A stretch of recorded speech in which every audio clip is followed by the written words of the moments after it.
Everyone nods when they hear the word automation. They agree with it. They like the idea of it. They even talk about it. But most founders don't actually feel the cost of manual work yet. And that's exactly why the next 5 years will split businesses in half. On one side, companies that automate their core operations and quietly compound their advantage. On the other, businesses that slowly disappear under operational drag, not because they're bad at what they do, but because everything takes too much effort to keep running. This is not about tools. It's not about trends. And it's definitely not about replacing people. This is about survival. Between 2025 and 2030, manual businesses won't collapse overnight. They'll leak. They'll stall. They'll exhaust their owners. And eventually, they'll get overtaken by competitors who move faster with fewer people. In this video, I want to make automation visceral, not abstract, not theoretical. You're going to feel the hidden costs of manual processes. You'll understand what automation actually buys you. You'll hear 5 things you must stop doing by hand. You'll walk through a concrete onboarding example step by step, and you'll learn how to start automating safely without blowing up your operations. Because automation isn't optional anymore. It's structural. Let's start with the problem most people misunderstand. Manual work is a silent killer. Manual processes don't scream. They don't break all at once. They don't send alerts when they're slowly suffocating your business. They leak. They leak time. They leak focus. They leak margin. One tiny friction point at a time. A lead comes in, and no one follows up for 2 days. A quote gets sent, but nobody checks if it was viewed. A customer pays, but onboarding takes a week to start. A task gets mentioned verbally and never written down. A client expects an update, and here's nothing. Each moment feels small, but together they form a tax on growth. You see it in missed follow-ups that quietly kill revenue.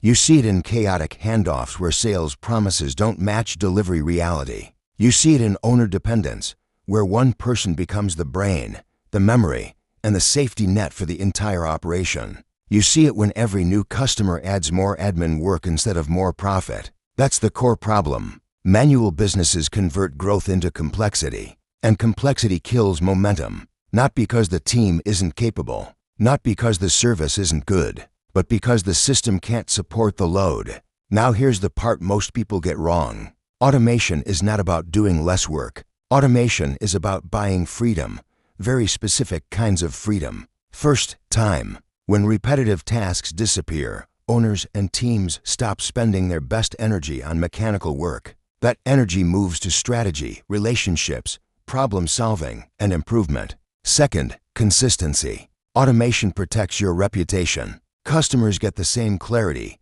the same communication, and the same experience every time, even when your team is busy, tired, or growing. Third, speed. Fast responses win. Automation eliminates lag, the hours or days between intent and action that kill conversions. And trust. Fourth, predictability. When systems are automated, you can measure them. You can see bottlenecks. You can set expectations. You can forecast. That's what makes scaling possible without chaos. And finally, resilience. Automated operations don't collapse when someone gets sick, takes vacation, or leaves the company. The business keeps running. Knowledge lives in systems, not in people's heads. That's the real value of automation. Now let's get practical. There are 5 things no business should still be doing manually. If you automate nothing else, automate these. First, lead routing and assignment. Every delay costs you money. Every missed follow-up trains prospects to stop caring. When a lead comes in,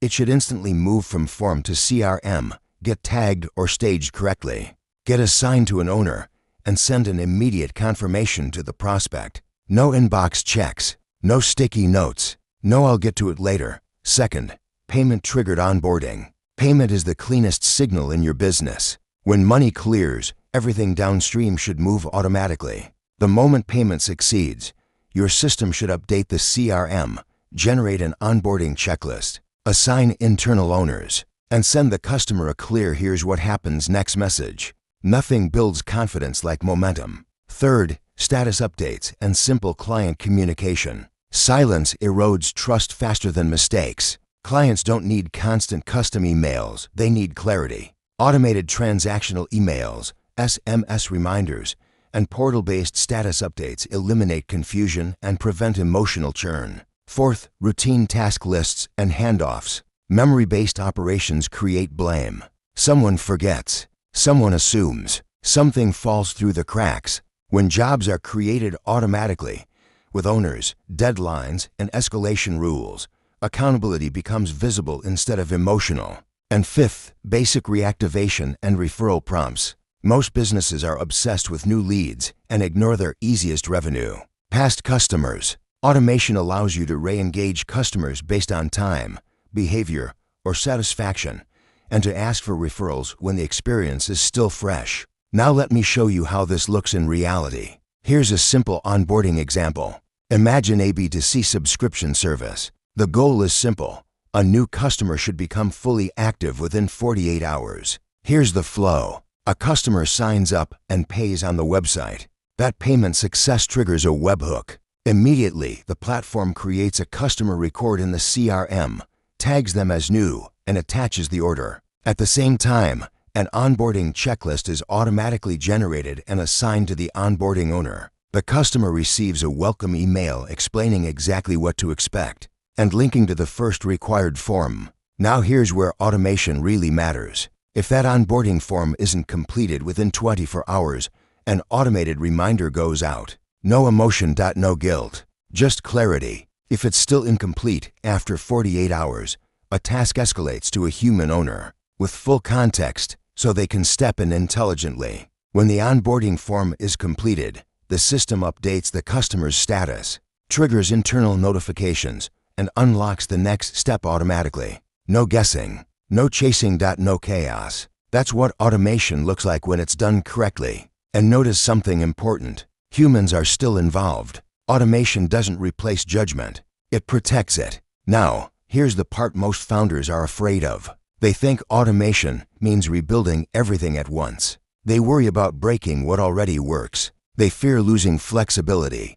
That fear keeps them manual and stuck. The safe way to automate is incremental. You don't automate the entire business. You automate events, triggers, transitions, moments where something clearly changes. A lead arrives, a payment clears, a task becomes overdue, a customer goes inactive. You start with visibility, then consistency, then speed, and only after that do you layer in sophistication. Automation should reduce anxiety, not create it. Which brings us to the real dividing line of the next decade.